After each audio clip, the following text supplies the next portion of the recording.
A while back, I got my face 3D scanned from the folks over at 3D Printer Superstore. This was not any sort of official collab. This was a couple of friends of mine who own and run the 3D Printer Superstore in Melbourne. By the way, if you're Australia, New Zealand, Melbourne based and you want to get into 3D printing, give them a call. They're really cool and really helpful. But they're also a bunch of super nerdy guys who, like myself, like getting creative. And one of the things we wanted to try was 3D scanning my face. So we did that. And as you can see, my first ever print of my face turned out creepily cool. Like seriously, this was just from the 3D scanning day where we Oh God! But the point is, they bought their scanning gun and tools and we set up for the day and did a whole bunch of scanning of my office and my face. Now this was back in the old studios, but as an activity, it was just so weird and different and cool and fun. I think it sort of bears just to sort of show what went behind making the face scans before we get to the activity of the video. So you know how Apple uses the Face ID thing? Yeah. It's a full 3D scanner. We're looking at it in augmented reality now. How trippy is that? Not the nose! This is Ed wearing your face.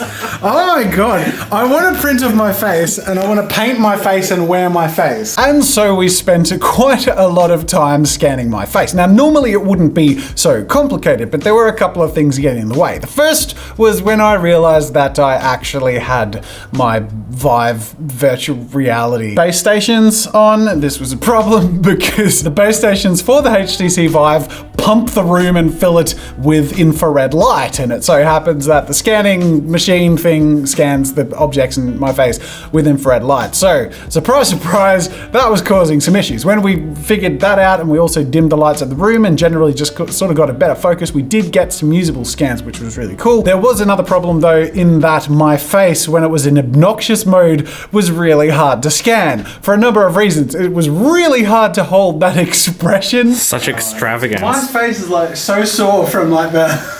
And whatever expression you hold has to be perfectly still. Like the more my expression flinched, and by the way, it's impossible for it to not flinch when you're pulling such an extreme stupid expression, the more it would mess up the scan. But eventually, we did get something usable from my extreme expression. Look at that, that's crazy detail. Here's the $1 million. Oh, nice. Now you know what you're gonna look like when you start losing your hair. I wanted to have something beyond just my normal static face, but we definitely got a clean scan of my normal face, but it remains to be seen if a print of the extreme face is even usable. And that is how we got here. This was my first sample print that I actually I took the whole scan and just sliced the front off, mainly because it can't scan hair very well. It's a little bit tricky to get a really clean scan, but flat, clean surfaces, it does really well. As you can see, it looks insanely cool. And this was just the first thing I printed with the 3D scanner and then the 3D printer with just a very small test print. I wanted to see if it printed cleanly and if it made something I thought I could make a video out of or challenge myself with in some sort of art project. And so next I printed a slightly larger version on white, and as you can see, this is where it's starting to get really sort of creepy. This is like the Han Solo Jazza. It is my face, every ridge, every detail, every flaw. Anyways, I'm gonna remove the raft. That's what it prints on, just to make sure it stays still on the printing base. And then this is the print. So then I thought to myself, you know what would be really fun? If I could wear a mask of my face on my face. So that led me to my next print, which was to attempt to make the mask out of the face. Now, this was a little bit different because the face that I showed you just before, that printed flat. I cut it, it was a solid object. It fills inside the middle because it's a three-dimensional object. It fills it with sort of filler material to build it up until we get to the surface layer. Whereas to make a mask, you need a hollow inside. You really just need one sort of three-dimensional shape. And that's quite hard to do on a 3D printer because everything you print has to be supported from underneath. So the strategy I followed was to try and find an angle at which the face, if I had a mask, would be most supported by itself. And I actually thought printing it sort of like that, so that I only would need to support the face from under the chin and back. So that's what I did, and this is what it looks like when it's printed. That's the base, so the bottom of the printer starts there and it prints up, and everything that it prints on the face has support. And it actually creates these temporary support structures, which I'm gonna pull out now. I think you just pull it out. Oh my God. Yeah, you just, holy crap. Oh, Oh, it's all trapped in my nose. Goddamn overpowering nose. Even in 3D printed form, it's overwhelming. Ah, wait. With it inversed, does it do the follow you thing? It does. It's following you. Oh, that's true. It's like I've printed an optical illusion. Look at that nose. That turned out uncannily well. Wait, did the scan actually pick up the... I think it did. I think the scan actually scanned past the lens of the eye and into the concave.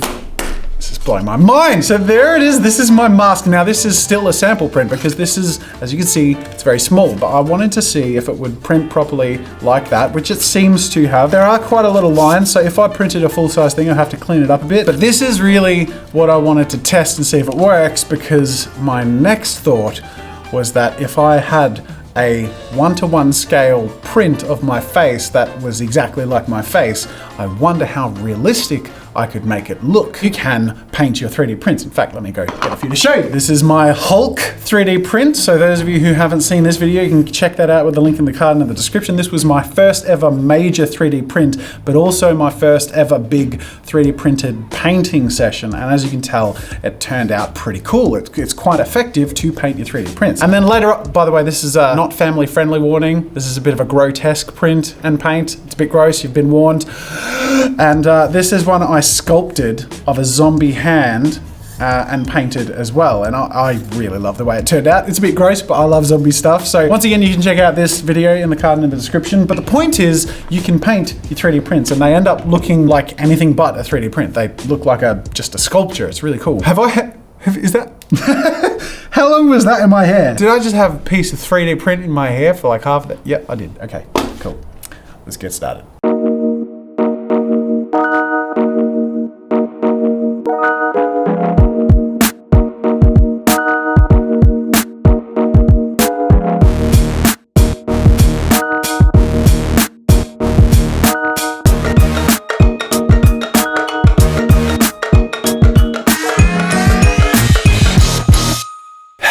And 60-something hours of 3D printing later, and I have my face. I'm gonna remove the supports and then we'll just see how accurate it was. Probably gonna be pretty accurate considering it literally is the physical shape of my actual face. That's all the support structures removed, and... Is that creepy? That's pretty creepy.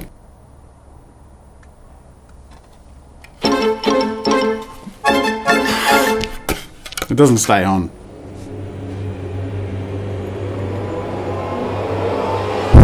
I mean, just look at that. It's amazing how, like, just the nuances of the details of my face are catching the light in exactly the same way that my face does. Just look at that nose. This thing is huge. Well, that answers my first question. Can I 3D print my face as a mask? Now comes the second question. How realistically can I paint this thing to look like my face? Now, obviously there are lines from the 3D print. This is a really high detail print. That's why it took so long to print, because I want to really minimize the cleanup to make this as smooth as possible, especially once I get to painting, that's sort of going to be more obvious. So I'm still going to sand it back just a little bit, and I'm going to put a few coats of like a putty primer, and then I'm going to just get stuck into painting, which is going to be interesting because I don't know how this is going to go. And obviously I have to use my own face as a reference, which is also a little weird, but let's see how creepy we can get, huh?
And so, after an entire day of painting the face, after many days of printing the face, I finally have a second face. Well, the same face again. How creepy is this? I love how uncanny it is. The skin tone, it's a little bit off. It's, to be honest, really hard to get right, but I got pretty close. You know what?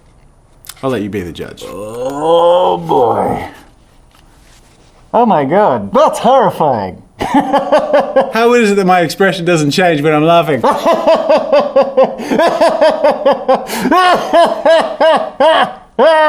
You know what? I don't only have to let you be the judge. I want to see if, objectively, I was realistic enough to fool my phone's security. Oh, nothing?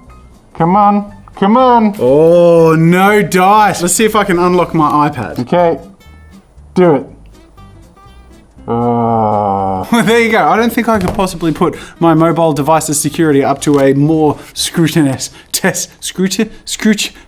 Unscrupulous? What? No. I think that's the best test I could think of as far as testing how secure the Face ID thing is, given that it doesn't even unlock even if it is my face, because I guess it can't see through to my irises and it scans your irises. So there you go. I was trying to revolutionize identity theft, but I guess guess it didn't work. Anyways, let me know in the comments how you think I did and if this uncanny face is enough like my face to make you feel uncomfortable or to turn you on. Either way, I'm happy. I'm sorry this got weird, but it could get weirder.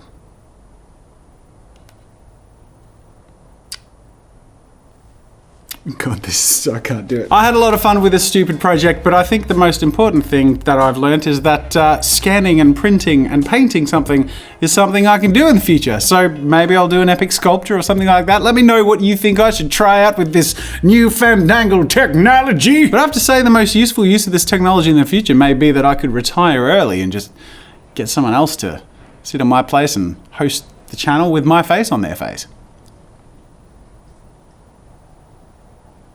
No one will ever notice. Thanks for watching this video. Make sure to subscribe to Draw with Jazza for more fun with art and creativity. Hit that like button and leave a comment so other people can enjoy this video, and check out the other videos on my channel over there. That's it for now, and until next time, I'll see you later.